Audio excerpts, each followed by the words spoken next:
Laetitia. Bonjour Sandrine, comment vas-tu? Eh bien écoute, très bien. Pendant ce confinement, De penser à beaucoup de choses. J'ai aussi le temps de me réinventer en fait, comme tout le monde. Et je me disais, si j'avais un salon, parce que tout le monde sait que je n'ai pas de salon et que moi, mes clients, c'est les coiffeurs. Mais je suis quand même sur le terrain tout le temps pour voir comment réagissent les consommatrices.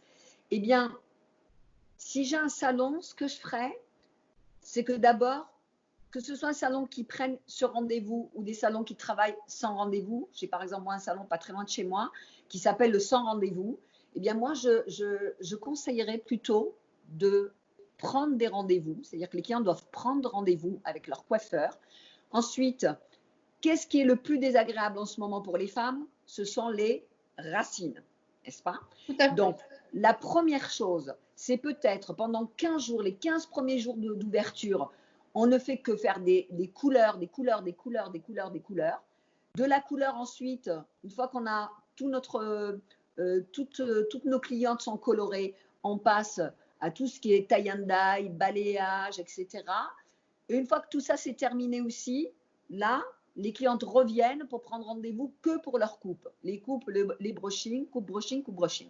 Et je pense qu'il va falloir s'organiser comme ça parce que ça va être difficile qu'une cliente vienne passer 4 heures dans le salon pour sa coupe, pour sa remontée de couleur, pour son balayage, pour ses racines. Pendant ce temps-là, les autres clientes, il suffit qu'on ait 1 mètre ou 2 mètres, certaines parlent même de 2 mètres de séparation entre les fauteuils. Si le salon est trop petit, vous imaginez tout votre portefeuille clientèle qui va attendre. C'est une Donc organisation compliquée. voilà, je pense qu'il faut segmenter comme ça et mettre tout le personnel à la couleur au départ et ainsi de suite, quoi. Parce que moi, quand je vois mes cheveux, ils sont trop longs, c'est clair, mais je vais plus supporter d'avoir 2-3 cm de trop que d'avoir des racines. Je crois que c'est une excellente idée, Laetitia, que tu viens d'apporter au coiffeur. Et effectivement, je rebondirai sur cette prise de conscience. Et je dirais que le diagnostic reviendra à l'essentiel, c'est-à-dire de faire un choix.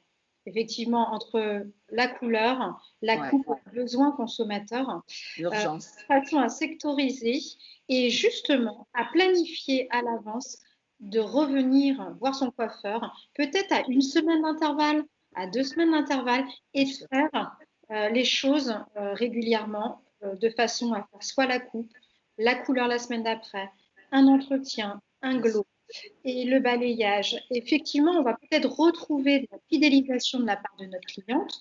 On a un respect entre le coiffeur et le client, puisque regardez aujourd'hui dans le médical, on attend son rendez-vous.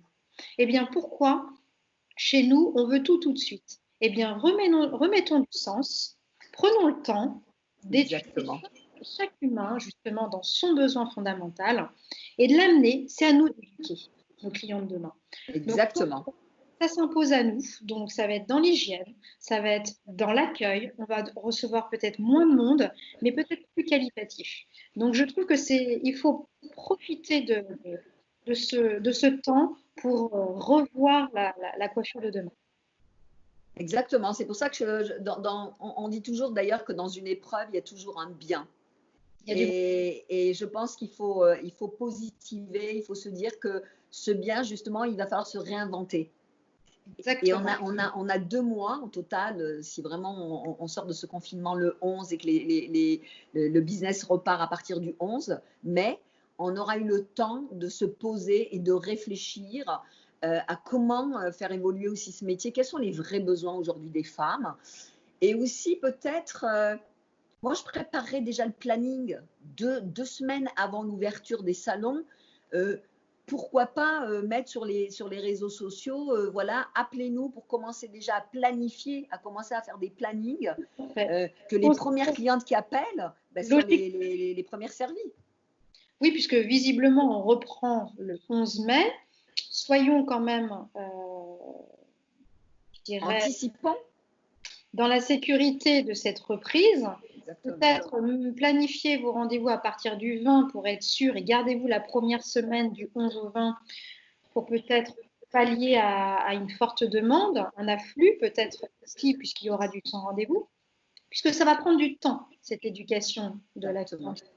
Donc, prenons le temps au temps et essayons de vivre dans l'action et dans l'anticipation aussi. Puisque Surtout. l'anticipation va nous générer la considération du coiffeur dans sa position et du client. Donc, je crois que c'est que bénéfique, en fait, tout ce qui nous arrive là. Absolument, absolument. Et d'ailleurs, Sandrine, on a depuis des années maintenant l'habitude de travailler ensemble sur l'éducation, même sur les shows. Tu es souvent partie avec moi dans les pays. Et là, c'est une première de vous à nous, c'est vraiment une première. Et j'invite tous les coiffeurs qui vont vraiment aimer cette vidéo. Et bien, si vous avez des questions à nous poser, n'hésitez surtout pas. Faites-le à travers les réseaux sociaux, faites-le sur nos pages qui seront de toute façon mises sur l'écran, ici ou ici, je ne sais où. Mais en tous les cas, vous aurez les pages de Sandrine et les miennes. N'hésitez pas à nous poser d'autres questions. Et d'ailleurs, Sandrine, je vais peut-être te laisser le mot de la fin. Hein. On a pensé aussi à autre chose.